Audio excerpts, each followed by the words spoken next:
அஸ்ஸலாமு அலைக்கும் வரஹ்மத்துல்லாஹி வபரகாத்துஹு.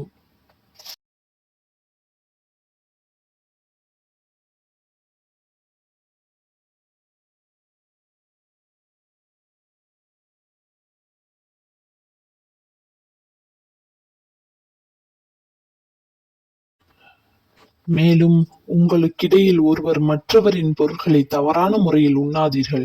உங்கள் வாதம் பொய்யானதென நீங்கள் அறிந்திருந்தும் இதர மனிதர்களின் பொருட்களில் எதையும் பாவமான வழியில் அநியாயமாக லஞ்சம் கொடுத்து அபகரித்துக் கொள்ள அதிகாரிகளிடம் செல்லாதீர்கள்.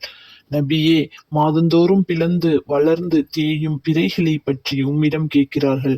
அதற்கு நீர் கூறுவீராக, அவை மனிதர்களுக்கு ஒவ்வொரு மாதத்தையும் ஹஜ்ஜுடைய காலங்களையும் அறிவிக்கக்கூடியவை.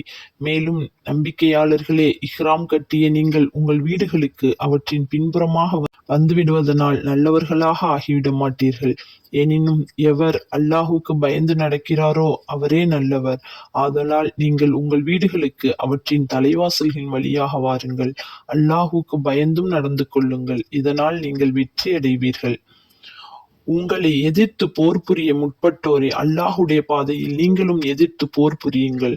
ஆனால் நீங்கள் அத்துமீறாதீர்கள். ஏனென்றால் நிச்சயமாக அல்லாஹு அத்துமீறுபவர்களை நேசிப்பதில்லை.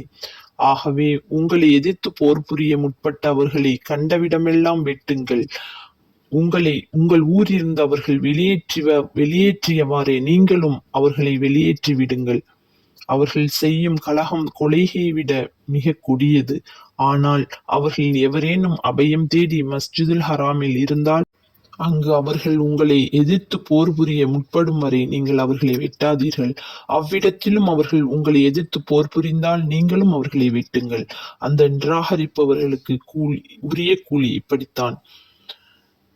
இதன் பின்னர் அவர்கள் உங்களை எதிர்த்து போர் புரியாது விலகிக் கொண்டால் நீங்கள் அவர்களை வெட்டாதீர்கள். நிச்சயமாக அல்லாஹ் மிக மன்னிப்பவன், மிக்க கருணையுடையவன் ஆவான். இஸ்லாமிற்கு எதிராக செய்யப்படும் கலகம் முற்றிலும் நீங்கி அல்லாஹுடைய மார்க்கம் உறுதியாக நிலை பெறும் வரை அவர்களை எதிர்த்து போர் புரியுங்கள். ஆனால் அவர்கள் கலகம் செய்யாது விலகிக் கொண்டால் அவர்களுக்கு மன்னிப்பு உண்டு.